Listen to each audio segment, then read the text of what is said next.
দেখলাম আমাকে ঘিরে রয়েছে সেই 6টা কঙ্কাল মূর্তি, তার সঙ্গে যোগ দিয়েছে আরও 5টা। ওদের মধ্যে থেকে আসছে রাজুদার হোটেলের খাবারের গন্ধ। ওদের মধ্যে থেকে আবার একজন রিংরিঙে গলায় বলে উঠল, তোর মধ্যে থেকে আমাদের মতোই কষ্ট বেড়াচ্ছে।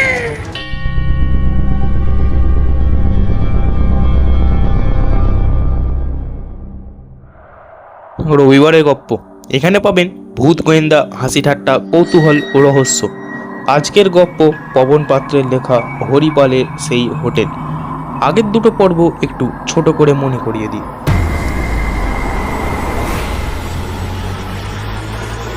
অনিমেষ তার জন্মদিন উপলক্ষে তার বন্ধুদের মুখার্জিদের রেস্টুরেন্টে খাওয়ানোর জন্য নিয়ে আসে।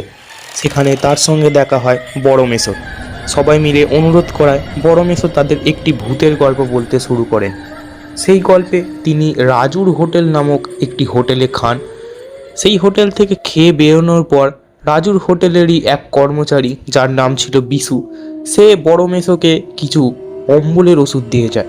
বড় মেসোর মনে সন্দেহ জাগে, অচেনা অজানা জায়গায় এসে এতটা খাওয়া কি ঠিক হয়েছে, আর কেনই বা এই অম্বলের ওষুধ তাকে দেওয়া হলো। তারপর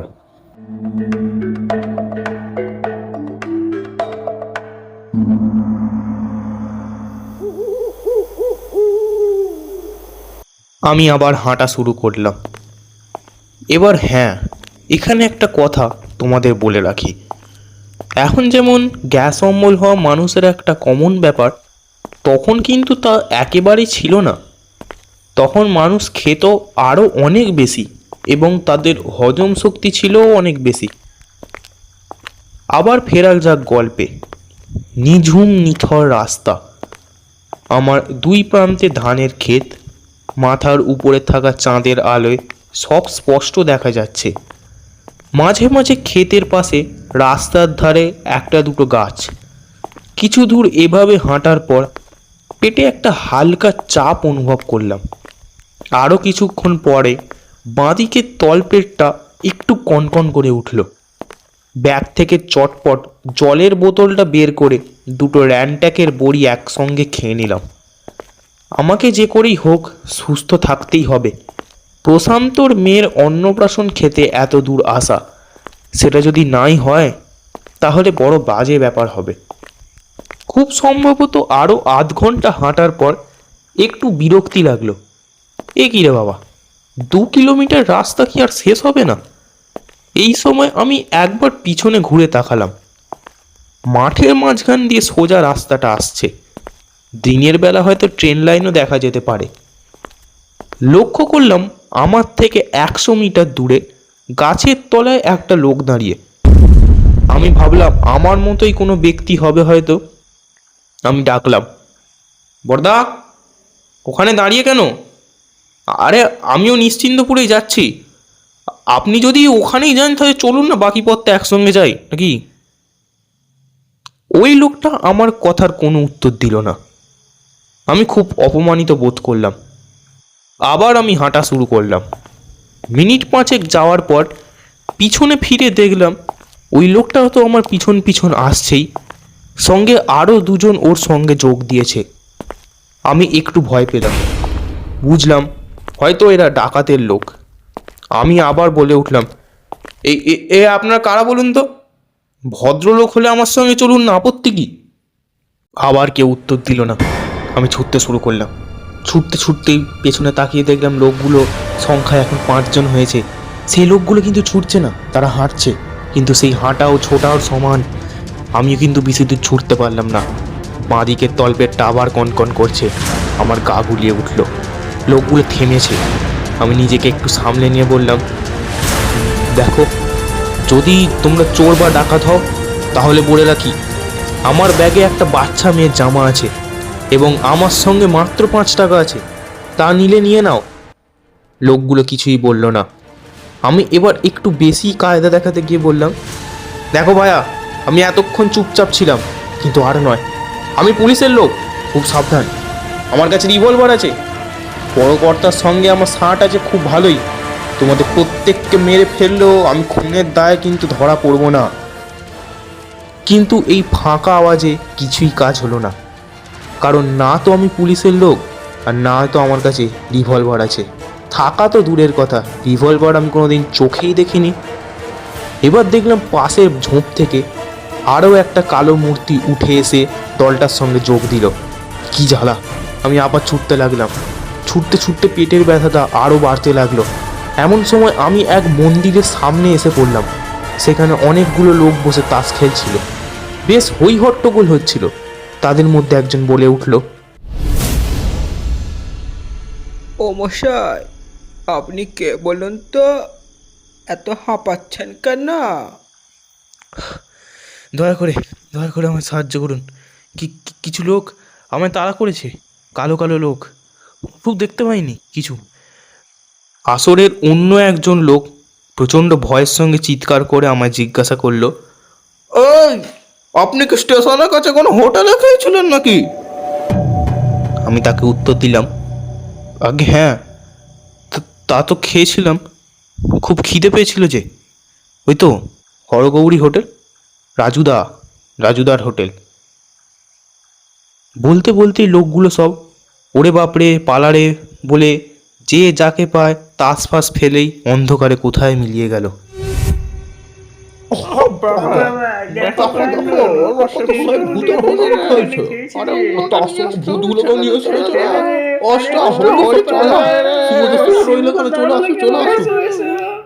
লোকগুলোর কথা শুনে আমি কিছুই বুঝতে পারছিলাম না। ওরা রাজুদার হোটেলকে ভুতুড়ে হোটেল বলছে কেন কি জানি। তবে কি আমার পিছুনিয়া লোকগুলো আত্মা? শুনছেন আমাদের আজকের নিবেদন পবন পাত্রের লেখা পরিবারে সেই হোটেল। আপনারা যদি আমাদের চ্যানেলে নতুন হয়ে থাকেন তাহলে চ্যানেলটিকে সাবস্ক্রাইব করে দেবেন, এবং গল্পটি যদি ভালো লেগে থাকে তাহলে ভিডিওতে যে একটি লাইক দিতে কিন্তু অবশ্যই ভুলবেন না। সঙ্গে আপনাদের কাছের মানুষদের সঙ্গে অবশ্যই শেয়ার করবেন। তো চলুন বাকি অংশটা শোনা যাক। এমন সময় আবছা অন্ধকারে একটা লোককে দেখতে পেলাম। লোকটা বেশ দ্রুত গতিতে হাঁটতে চাইছে কিন্তু পারছে না, খুঁড়িয়ে খুঁড়িয়ে চলছে। আমি দ্রুত গতিতে লোকটার কাছে এগিয়ে গেলাম। ও দাদা দাঁড়ান না, একটু না, আমার প্রশান্ত মালিকের বাড়ি পৌঁছে দিন না একটু, তার মেয়ের কাল অন্নপ্রাশন, দয়া করে একটু সাহায্য করুন। বলতে বলতে আমি লোকটা প্রায় 3 হাতের মধ্যে যখন চলে এসেছি তখন লোকটা প্রায় চিৎকার করে বলে উঠল, একদম আসবেন না, কাছে আসবেন না, না না না, একদম কাছে আসবেন না। আপনি তো সেই ব্যক্তি যে রাজুর হোটেলে খেয়েছেন, তাই না? হ্যাঁ খেয়েছি, কিন্তু এতে সমস্যাটা কোথায়? সমস্যা যা হওয়ার তা তো হয়েই গেছে, আপনাকে আর বলে কি হবে? আপনাদের কথা আমি কিছুই যে বুঝতে পারছি না। তা বুঝবেন কি করে? ভূতেরা কি মানুষে বুঝতে পারে? ভূত? কি আমাকে ভূত বলছেন? মাথা ফাতা খারাপ নাকি বলুন তো? জল জ্যান্ত মানুষ দাঁড়িয়ে আছি আর আমাকে বলে ভূত? এই মাত্র মরেছেন তো, তাই বুঝতে পারছেন না। তাছাড়া শিবু বামুনে মাথা খারাপ হলে দুনিয়া ধ্বংস হয়ে যাবে। এক কাজ করুন, আপনি আগে আগে চলুন, আমি পিছে পিছে আসছি। লোকটার কথা মতো আমি আগে আগে চলতে লাগলাম। মনে মনে ভাবলাম এখানকার লোকগুলোর মাথা খারাপ আছে। আমি কিছুটা এগিয়ে যাওয়ার পর পিছনে ফিরে দেখলাম লোকটা ওখানেই চুপচাপ দাঁড়িয়ে, আসছে না। আপনি কি এখন আমাকে ভূত ভাবছেন নাকি? যত সব। আরে এতক্ষণ ভুলে গিয়েছিলাম, আমার কাছে টর্চ আছে, দাঁড়ান টর্চটা জ্বালি। এইটা দেখি তো। না, আপনাকে তো মানুষই মনে হচ্ছে। তো এবার কি আমি আপনার ঘাটটা মোটকে দিয়ে প্রমাণ করব যে আমি মানুষ না ভূত? না না না, রাগ করছেন কেন? ও বাদ দিন। আমরা পিছনে কারে যেন সব আসছিলাম, দেখি তো। লোকটা এবার পিছনে ঘুরে টর্চটা জ্বালালো এবং টর্চ জ্বালাতেই দেখতে পেলাম সঙ্গে সঙ্গে কিছু কঙ্কাল আশপাশের ঝোপঝাড়ে লাফিয়ে পড়ে গা ঢাকা দিল। সঙ্গে সঙ্গে দেখলাম শিবু লোকটি যে এতক্ষণ আমার সঙ্গে ছিল সে টর্চ শুদ্ধ খোঁড়া অবস্থাতে কোথায় একটা পালিয়ে গেল। তলপেটের যন্ত্রণাটা আবার শুরু হলো এবং এবার সেটা ধীরে ধীরে বাড়তেই লাগলো। প্রবল ব্যথায় আমি রাস্তাতেই বসে ব্যাগ থেকে র্যানট্যাকের বাকি দুটো ট্যাবলেট খুঁজতে লাগলাম। এমন সময় রাজুদার হোটেলের খাবারের গন্ধ পেলাম। মুখ তুলে চাইতেই আমি বিস্মিত হয়ে গেলাম। পেটের সঙ্গে বুকেও এবার একটা হঠাৎ ব্যথা হতে লাগলো। মনে হলো আমার হৃৎপিণ্ডুরে যেন হাত পা গজিয়েছে এবং সেটা আমার বুক ফুঁড়ে বাইরে বেরিয়ে আসতে চাইছে।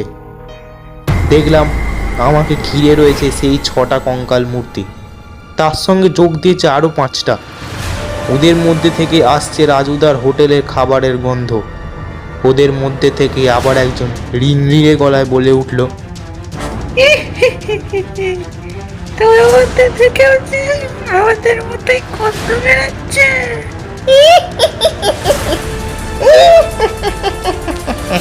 এভাবে ঘুরে বেড়ালে চলে? আমাদের সঙ্গে আমাদের দলে যোগ দিতে হবে তো। যোগ না দিলেও আমরা জোর করে যোগ দেওয়াবো।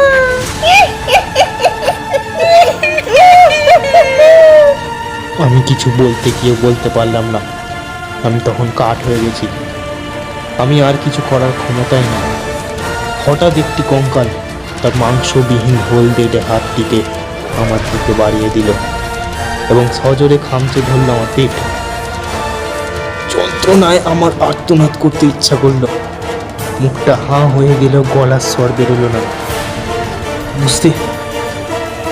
বুঝতে পারছি এভাবে আর কিছুক্ষণ চললেই কঙ্কালটার হাত আমার পেটের মধ্যে ঢুকে গিয়ে আমার ক্ষুদ্রান্ত বৃহদান্ত পাকস্থলী ও অন্যান্য অঙ্গগুলিকে বের করে আনবে এবং তারপরে আমিও ওদেরই একজন হয়ে উঠব। আর হয়তো কিছুক্ষণ। চোখটা ঝাপসা হয়ে যাচ্ছে। এমন সময় ঘটল এক অদ্ভুত ঘটনা। দূর থেকে ভেসে এলো একটা মোটর বাইকের আওয়াজ। সেটা এদিকেই আসছে। মোটর বাইকের হেডলাইটের আলো আমার উপর পড়তেই কঙ্কালগুলো হঠাৎ অদৃশ্য হয়ে গেল। তার সঙ্গে আমিও একসঙ্গে অনেকটা বমি করে দিয়ে অজ্ঞান হয়ে গেলাম। যখন আমার জ্ঞান ফিরে এলো তখন আমি শুয়ে আছি একটা খাটের উপর। এক মহিলা আমাকে হাত পাখা দিয়ে বাতাস করছেন। ঘরে একটা ফ্লুরোসেন্ট ল্যাম্প জ্বলছে। দরজা জানলা সব আঁটা। জানালার ঈষৎ স্বচ্ছ কাঁচের মধ্যে দিয়ে যে পরিমাণ আলো ঢুকছে তাতে বুঝতে পারলাম বাইরে রোদ বেরিয়েছে। ঘরের ভিতরটা শান্ত হলেও বাইরে হইহট্টগোল হচ্ছে। একটা ব্যক্তি আমার বগল থেকে থার্মোমিটার বের করে নিয়ে সেটা দেখে বললেন, ও না, এখন আর জ্বর নেই, প্রেশারও নর্মাল, অল ইজ ওয়েল। বুঝলাম ইনি ডাক্তার। এবার আমার বন্ধু প্রশান্তকে দেখতে পেলাম। তার কপালে দুশ্চিন্তার ছাপ স্পষ্ট। একবার ঢোক গিলে নিয়ে সে বলল, এখন কেমন বোধ করছো হারু? কালকে রাতে রাজুদার হোটেলে খেয়ে যে আমার পেট ব্যথা করেছিল তা মনে পড়ল, কিন্তু এখন সে ব্যথা আর নেই। বললাম, বেশ ভালো। কাল পেট ব্যথা হচ্ছিল, এখন ঠিক আছে। প্রশান্ত বলল, বাহ বাহ বাহ, খুব ভালো ব্যাপার। তোমার কিছু হলে আমি নিজেকে কিছুতেই ক্ষমা করতে পারতাম না। ঠাকুরের কৃপায় এই যাত্রা একটা বড় বিপদের হাত থেকে রক্ষা পেয়েছো। এবার আমার কাল রাতে ঘটা সমস্ত ঘটনা মনে পড়ে গেল। আমি জিজ্ঞাসা করলাম, একটু খোলসা করে বলো তো প্রশান্ত, কাল থেকে অনেক কিছুই শুনছি, কোনো প্রশ্নের উত্তরই এখনো পাইনি। এই সময় ঘরে আর একজন ভদ্রলোক প্রবেশ করলেন। প্রশান্ত তার দিকে তাকিয়ে একটু মুচকি হাসল, তারপর বলল, তোমার কাছে আর কিছুই লুকিয়ে লাভ নেই, সবটাই বলবো। তবে আগে বলো যে তোমার সঙ্গে কি কি হয়েছে হরিপাই স্টেশনে নামার পর থেকে। শুরু থেকে শেষ পর্যন্ত সব খুলে বললাম। তাতে ঘরের সবার চোখ মুখের অবস্থা পাল্টে গেল। প্রশান্ত একটা দীর্ঘশ্বাস ফেলল। তারপরে কিছুক্ষণ আগে ঘরে প্রবেশ করা লোকটার দিকে ইশারা করে বলল, এনাকে চিনতে পারছো? না না, এনাকে তো আমি আগে কখনো দেখিনি। দেখার কথাও নয়। ঠিকই আছে তাহলে। কাল রাতে তুমি যে স্টেশন মাস্টারকে দেখেছিলে সেইখানে চাকরি করতে এসেছিল আজ থেকে 8 বছর আগে। তবে মাত্র 1 মাস চাকরি করেই তার মৃত্যু ঘটে। মৃত্যু? মৃত্যু ঘটে? কি বলছো তুমি? না না, আমার মনে হয় কোথাও একটা ভুল হচ্ছে। আবার প্রশান্ত ওই লোকটার দিকে ইশারা করলো। আমার কোথাও ভুল হচ্ছে না, কারণ এই ব্যক্তি হলো হরিপাল স্টেশনের বর্তমান স্টেশন মাস্টার। কাল রাতে তুমি যাকে দেখেছিলে সেটা একটা আত্মা। আজ থেকে 13 বছর আগের কথা। রাজুর হোটেল তখন গমগমিয়ে চলছে। তেমনই এক রাতে হয় এক গন্ডগোল। রাতটা ছিল শুক্লপক্ষের ত্রয়োদশী রাত। কিছুদিন ধরে রাজুর হোটেলে ইঁদুর, পোকামাকড়, মশার উৎপাত শুরু হয়েছিল। যথারীতি রাজু গিয়ে পেস্টিসাইড কিনে আনে। পেস্টিসাইডের কৌটোর ঢাকনা খুলতে গিয়ে সামান্য একটু পেস্টিসাইড চলকে পড়ে যায় সেদিনকার রান্না করা ভাতের উপর। এদিকে কাস্টমাররা তারা দিচ্ছে খাবার জন্য, তাই রাজু ও বিশু উপরে উপরে কিছু ভাত ফেলে দেয়। কিন্তু ততক্ষণে বিষক্রিয়া ছড়িয়ে পড়েছে অন্যান্য ভাতগুলোতেও। সেই ভাত খেয়ে সেদিন রাত্রে মোট 11 জনের মৃত্যু হয় পেট ব্যথা, বমি ও বারংবার পায়খানা গিয়ে। মানুষের মনে সন্দেহ জাগে, সবাই পুলিশে গিয়ে খবর দেয়। পুলিশ হোটেলের তল্লাশি নেওয়ার জন্য আসছে, তাই ধরা পড়ার ভয়ে রাজু বিষ খেয়ে আত্মহত্যা করে। বিশু ধরা পড়ে যায়। সমস্ত ঘটনা সে পুলিশকে খুলে বলে। বিশু ভেবেছিল পুলিশকে সব সত্যি বললে পুলিশ তাকে ছেড়ে দেবে, কিন্তু যখন এমন হলো না, তখন বিশু পুলিশের হাত থেকে বাঁচবার জন্য পালাতে লাগে। পালাতে গিয়ে সে রিলে কাটা পড়ে। এরপর থেকে প্রত্যেক শুক্লপক্ষে ত্রয়োদশী তিথিতে রাতের বেলা রাজুর হোটেল খুলে যায়। তাই কাল ওই ভয়ে সবাই ট্রেন থেকে নেমে ছুটতে ছুটতে বাড়ি চলে যায়। আজ থেকে 8 বছর আগে এক নতুন স্টেশন মাস্টার হরিপাল স্টেশনে পোস্টেড হয়। ঘটনাটা তার কাছে অজানা ছিল। সেও তোমার মতো রাজুর হোটেলে খায় এবং তার মৃত্যু হয়। তার আত্মাকেই তুমি কাল দেখেছ। রইল পড়ে গ্যাসের ওষুধের কথাটা। 13 বছর আগে সেই রাতে বিশু প্রত্যেককে 4টে করে গ্যাসের ট্যাবলেট দিয়েছিল। সে ভেবেছিল গ্যাসের ওষুধ খেয়ে বোধহয় বিষক্রিয়া দূর হবে, কিন্তু তা আদৌ হয়নি। রাজুর হোটেলে সেদিন যারা মরেছিল তাদের আত্মারাই দল ভারী করতে চেয়েছিল তোমায় মেরে। আসলে ওরা রাজুর হোটেলে খেয়ে মরেছে তো, তাই ওরা চায় না যে অন্য কেউ রাজুর হোটেলে খেয়ে বেঁচে যাক। দোষটা আমারই। আমার একদম খেয়াল ছিল না এই ব্যাপারটা। কথাটা মনে পড়াতেই আমি বাইক নিয়ে স্টেশনের দিকে অগ্রসর হই। পথে দেখি তুমি বমি করে অজ্ঞান হয়ে পড়ে আছো। ওইটাই রক্ষে। আসলে তুমি ভূতগুড়াকে দেখে ছুটেছিলে, তাই তোমার বমি হয়। যদি তোমার বমি না হতো তাহলে বোধহয়। ঘটনাটা শুনে আমরা সবাই কোথাও না কোথাও ভয় পেয়েছিলাম। মনে মনে ভেবেছিলাম লোকটার জীবনে এত কিছু হয়েছে, তবুও কেমন হেসে খেলে আর 5টা সাধারণ মানুষের মতো জীবনযাপন করছে কি করে। গল্প শেষ হওয়ার পর বড় মেসো ও আমরা সবাই উঠে পড়লাম। ওয়েটারটা এখনও বিস্ময়ের ঘোর কাটিয়ে উঠতে পারেনি। বড় মেসো আর আমাদের বাড়ি এলেন না। আমরা সবাই বাড়ি চলে গেলাম। বাড়িতে ঢোকার আগে কি মন গেল আমি একবার পেছনে ঘুরে তাকালাম। না, কেউ আমার পিছনে আয়নি।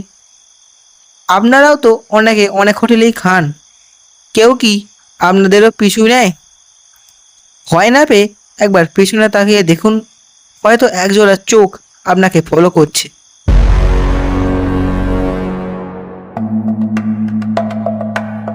শুনলেন বড় মেসো সিরিজের 4র্থ গল্প হরিপালের সেই হোটেল। গল্প পাঠে অর্ণব, বড় মেসোর চরিত্রে আমি পবন, রাজুদা দেবজ্যোতি, বিশু শামীম, অন্যান্য চরিত্রে সূর্য, যুবরাজ, দেবজ্যোতি, শামীম, অর্ণব ও রবিবারের গল্প টিম। আবারও আসবো ঠিক পরের রবিবারের গল্পে। গল্পটি যদি পছন্দ হয়ে থাকে তাহলে ভিডিওটিকে একটি লাইক দিয়ে চ্যানেলটিকে সাবস্ক্রাইব করতে ভুলবেন না।